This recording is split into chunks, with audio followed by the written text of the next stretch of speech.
Deliver कर सकती है। Sudeep sir, good afternoon. Sudeep sir, आपका प्रेफर्ड पिक सर।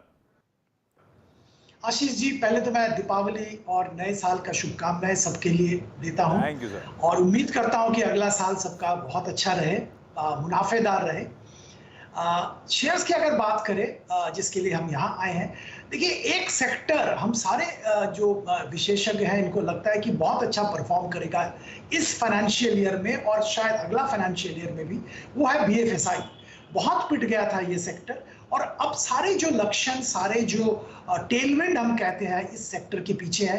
हर कंपनी इस सेक्टर का अच्छा परफॉर्म कर रहा है, कोई ज्यादा अच्छा कर रहा है, कोई थोड़ा कम कर रहा है, पर परफॉर्मेंस में सब बीएफएसआई कंपनीज का बहुत अच्छा एक ट्रैक्शन, बहुत अच्छा पॉजिटिव मोमेंटम देखने को मिला है और कहीं वैल्यूएशन भी थोड़ा ऊपर आ गया है। इस सेक्टर के ही एक कंपनी जो कि परफॉर्मेंस तो अच्छा रहा है पर बहुत सारे सवाल थे, इसलिए परफॉर्मेंस के बावजूद ये वैल्यूएशन अच्छा नहीं था, वो हम अभी रिकमेंड कर रहे हैं 1 साल के लिए इंडसइंड बैंक। पिछले क्वार्टर का परफॉर्मेंस अभी आया है 2-3 दिन पहले और बहुत ही अच्छा परफॉर्मेंस था। और इसमें एक खास बात यह है कि इनका लोन ग्रोथ बहुत अच्छा हो रहा है और ये लोन ग्रोथ कॉर्पोरेट बुक में बहुत अच्छा इंप्रूवमेंट देखने को मिला है। इनका रिटेल हमेशा तगड़ा था क्योंकि micro finance Bharat financial acquire करने के बाद वो रिटेल बिजनेस में बहुत अच्छा मोमेंटम आ गया था और वो मोमेंटम बरकरार है। कॉर्पोरेट बुक में भी अच्छा ग्रोथ दिख रहा है। एसेट क्वालिटी में सिग्निफिकेंट इंप्रूवमेंट हुआ है और ये इंप्रूवमेंट का सिलसिला आने वाले क्वार्टर्स में भी जारी रहेगा, यही उम्मीद है। इसके कॉन्सिक्वेंस लोन लॉस प्रोविजन कम हो गया है और इस बैंक का कैपिटल एडिक्वेसी 16.4% टियर 1 है और ये कॉन्फिडेंस देता है कि शॉर्ट मीडियम टर्म में फर्दर डाइल्यूशन का कोई जरूरत नहीं होगा यहाँ पे और ये एक बहुत बड़ी बात है। मैनेजमेंट का स्टेबिलिटी की बात की जाती है तो यहाँ पे भी बोर्ड ने एमडी का टेन्योर 3 साल एक्सटेंड करने का फैसला लिया है। हाँ, आरबीआई के पास भी जाएगा पर ऐसा कुछ दिक्कत नहीं होना चाहिए, तो एक मैनेजमेंट स्टेबिलिटी भी रहेगा। ओवरऑल जैसे मैं जिक्र कर रहा था, बीएफएसआई में बहुत अच्छा टेलविंड है और इंडसइंड बैंक भी कंटिन्यूअसली अच्छा परफॉर्म करता रहेगा। थोड़ा बहुत प्रॉब्लम इस क्वार्टर में देखने को मिला था, ऐसे जो डिपॉजिट ग्रोथ में ऐसा कासा डिपॉजिट में ऐसा बहुत अच्छा ग्रोथ देखने को नहीं मिला था, पर हम लोग मानते हैं कि आने वाले दिनों में ये भी, क्योंकि इसका बेस बहुत तगड़ा है, भारत फाइनेंशियल एक्वायर करने के बाद रिटेल बेस तगड़ा हो गया है और आने वाले दिनों में इसका भी फायदा जरूर बैंक को मिलेगा।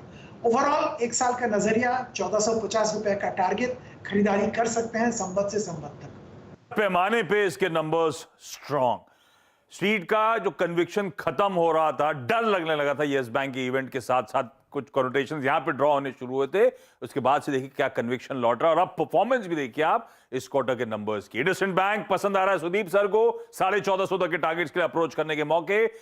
महेश्वरी सर, अरिहंत पे कौन सा एक स्टॉक जो आप लोग मुहूर्त के दिन उस 1 घंटे की ट्रेडिंग में खरीदवाने वाले हो सर, सबसे प्रेफर्ड पिक? सबसे पहले तो आशीष आपको दिवाली की बहुत बहुत शुभकामनाएं। थैंक यू सर, आपको भी। जरूर सीएनबीसी आवाज के दर्शकों को मुझे ज्यादा शुभकामनाएं देने की जरूरत नहीं है दिवाली की, क्योंकि यदि आप सीएनबीसी आवाज देखते हैं तो यहाँ रोज ही दिवाली होती है तो रोज ही मुनाफों की दिवाली यहाँ पर देखने को मिलती है, क्योंकि काफी बेहतरीन कवरेज और काफी बेहतरीन गेस्ट का जो आप बुके डेली लेकर आते हैं तो उसका बहुत बेनिफिट सीएनबीसी आवाज के दर्शकों को मिल रहा है, तो इसलिए मुझे अलग से दिवाली की शुभकामनाएं देने की जरूरत नहीं है। जरूर आज स्टॉक की बात करना है तो जो स्टॉक रहेगा हमारे रडार पे वो है टीवीएस मोटर। मेरा मानना है इस स्टॉक, बहुत रेयरली ऐसा स्टॉक मिलता है जहाँ पे 55,000 करोड़ मार्केट कैप कंपनी हो और इस साइज की कंपनी हो जहाँ पे 50% की सीएजीआर ग्रोथ आपको प्रॉफिट में देखने को मिलने वाली हो। तो मेरा मानना है कि अगले 2 साल में ये इसका प्रॉफिट जस्ट डबल हो जाने वाला है टीवीएस मोटर का, और यही रीजन है इसको FIIs, DIIs left and right जब भी उन्हें मौका मिलता है तो इस स्टॉक को किटी में अपना ऐड कर रहे हैं। और इसके चलते हुए यदि पब्लिक फ्लोट देखें स्टॉक में सिर्फ 8% का पब्लिक फ्लोट रह गया है, बाकी सारा कंपनी और इंस्टीट्यूशन प्लेयर्स के पास में ये स्टॉक जमा होता जा रहा है।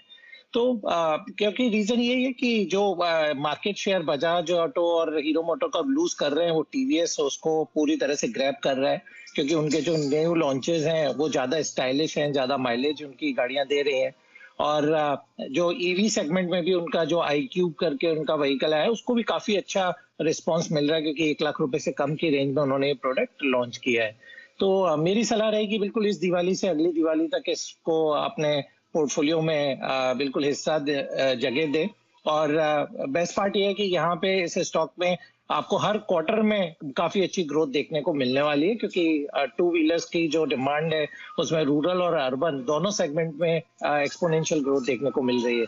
तो टीवीएस मोटर हमारी कंपनी की तरफ से आपके दर्शकों को दिवाली गिफ्ट है। और टू व्हीलर्स में सबसे बढ़िया आउट परफॉर्मिंग स्टॉक आपकी स्क्रीन पे, और आने वाले समय में यहां से भी तगड़ा दमखम दिखा सकता है, ऐसा महेश्वरी सर, ऐसा अरिहंत कैपिटल मानता है। टीवीएस मोटर्स खरीदारी करने का कॉल। पार्थिव, ट्रेकॉम में आप लोग, अच्छा एक तो मैंने सुना है वो अहमदाबाद से बैंकॉक डायरेक्ट फ्लाइट शुरू हो गई है, आपने अपने आप को गिफ्ट दिया नहीं दिया? नहीं, एक्चुअली काफी और डेस्टिनेशंस है जहां पे फैमिली के साथ जा सकते हैं। पार्थिव, आज का प्रेफर्ड स्टॉक कौन सा? अच्छा, सबसे पहले आप सब लोगों को हैप्पी दिवाली, हमारे पैनलिस्ट को, एंटायर सीएनबीसी की टीम को और हमारे सब व्यूअर्स को thank you for hosting such wonderful shows. हमें भी आइडियाज मिलते हैं बाकी सब एक्सपर्ट पैनलिस्ट को सुन के। सो आशीष जी, मेरी पिक रहेगी अंबुजा सीमेंट्स। सी एक मोटा मोटी गिनती दे देता हूँ, 450 मिलियन टन की हमारे यहाँ पे खपत होती है सीमेंट की। उसमें भी अगर वॉल्यूम ग्रोथ की बात करें तो आने वाले 3 से 4 साल में जो प्रोजेक्शन है करीबन 8% के आसपास का है। तो दैट मीन्स की जो अभी की कैपेसिटी है टोटल, उससे हमें हर साल 30 to 40 मिलियन टन की सीमेंट कैपेसिटी आने वाले हर साल अगले 5 साल के लिए ऐड करनी रहेगी। और जिस तरह का कंसोलिडेशन ये सेक्टर में हो रहा है और आने वाले टाइम में होने वाला है, उसमें भी हमने देखा कि जो अदानी ग्रुप ने अंबुजा सीमेंट और एसीसी का एक्विजिशन किया, उसके बाद they are right at number 2। और ये इंटीग्रेशन भी काफी कॉस्ट से सिनर्जीज लाएगा, क्योंकि रॉयल्टीज का जो प्रॉब्लम रहता है thanks to the MMRD act, उससे वजह से काफी वहां पे कॉस्ट बचेंगे। Not only that, Adani group के पास पावर एसेट्स की वजह से स्लैग रहता है जो सीमेंट के रॉ मटेरियल में यूज होता है, प्लस उनके पास लॉजिस्टिक्स बहुत ही एफिशिएंट है, whether it is rail, road, warehousing. Not only that, उनके पास जो क्षमता है in terms of lower power cost, और उनके पास खुद की भी लाइमस्टोन माइन है जो एक्विजिशन के पहले उनके पास ऑलरेडी एक्वायर्ड थी। तो ये सब सिनर्जी बेनिफिट्स अगर मैं मिला लूं तो this company can enhance the costing by at least 500 to 600 rupees a ton.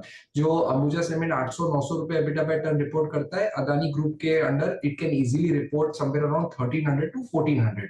और इनका जो टारगेट है आने वाले 5 साल में, जो 70 मिलियन टन की कैपेसिटी है उसको 140 ले जानी है। तो उसके लिए उनको करीबन 40 to 50 मिलियन टन का तो ऑर्गेनिक और इनऑर्गेनिक एक्विजिशंस करना रहेगा।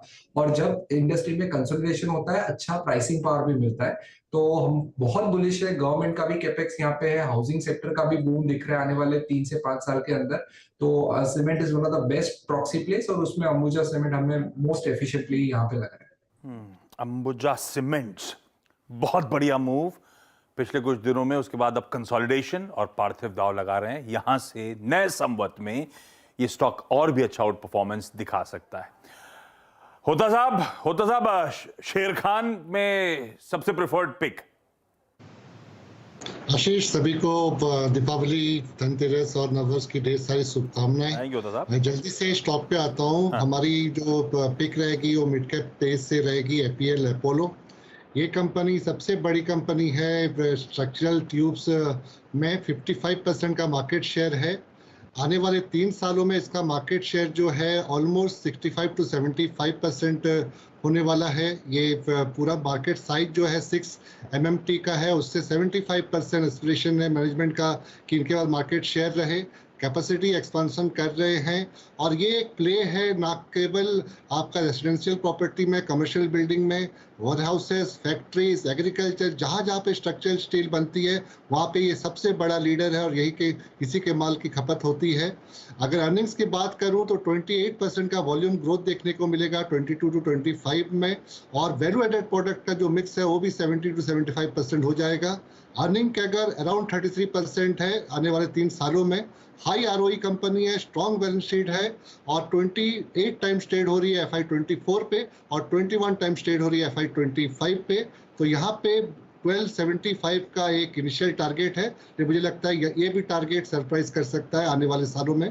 तो एपीएल अपोलो को बाय करना चाहिए दिवाली के लिए। 1275 के टारगेट्स के साथ एपीएल अपोलो पसंद आ रहा है शेर खान को, और आनंद राठी को क्या पसंद आ रहा है ये बताएंगे आपको सोलंकी साहब। सोलंकी साहब, सबसे प्रिफर्ड नए संवत का pick. Good afternoon Ashish ji, and आपको, आपकी टीम को और आपके दर्शकों को शुभ दीपावली हमारी तरफ से। Thank you sir. हमारा जो पिक है वो mid cap small cap space से है, और ये कंपनी मार्केट लीडर है अपने इंडस्ट्री में, 25% मार्केट शेयर रखती है और मेडिकल कंज्यूमेबल्स सप्लायर है। ये कंपनी का नाम है टासन्स प्रोडक्ट। हमारा टारगेट है इस पे 974 रुपीज का। जो कंपनी जिस इंडस्ट्री में ऑपरेट करती है उसका जो एक्सपेक्टेड ग्रोथ रेट है नेक्स्ट 3-4 इयर्स के लिए वो 13 to 18% है, और कंपनी ने हाल ही में अपना कैपेसिटी एक्सपेंशन डबल किया है, और कंपनी हैज टारगेटेड 500 करोड़ का कैपेक्स इन नियर फ्यूचर, जिसमें से 250 करोड़ ऑलरेडी कंप्लीट है कंपनी का कैपेक्स। और जो कंपनी का ग्रोथ प्रोस्पेक्ट्स हैं काफी अच्छे हैं, because company domestic and exports दोनों ही मार्केट में अपना लीडर है, और it is fast replacing the old consumables which were glass based. और अभी का जो ट्रेंड है वो प्लास्टिक बेस्ड है, जो कि काफी टेक्नोलॉजिकली एडवांस एंड काफी बेहतर यूजेबिलिटी भी प्रोवाइड करते हैं। और जो कंजम्पशन है वो एक बहुत ही ब्रॉड बेस्ड इंडस्ट्री है, B it chemicals, B it pharma companies, B it labs, B it educational institute. So market भी काफी स्प्रेड आउट है और डिस्ट्रीब्यूशन नेटवर्क भी कंपनी का बहुत अच्छा है। तो हमारी तरफ से टासन्स प्रोडक्ट्स इस दिवाली की खास पिक है 974 के टारगेट्स। 8 बेहतरीन स्टॉक आइडियाज आ चुके हैं, मैं इनको रैप अप करूंगा, लेकिन पहले इस एक्सपर्ट पैनल को धन्यवाद दे दूं। सब दिवाली के दिनों में बिजी हैं, फिर भी समय दिया आप सबका जुड़ने के लिए, बेहतरीन स्टॉक पिक्स के लिए थैंक यू सो मच। और आप सबको एक बार फिर से फेस्टिव ग्रीटिंग्स हमारी पूरी टीम की तरफ से। ब्रेक ले रहा हूं, ब्रेक के उस पार जब लौटूंगा तो ये जो बेहतरीन 8 स्टॉक्स पे चर्चा हुई, डिस्कशन हुआ, उनका एक बढ़िया सा रैप अप प्रेजेंट करूं।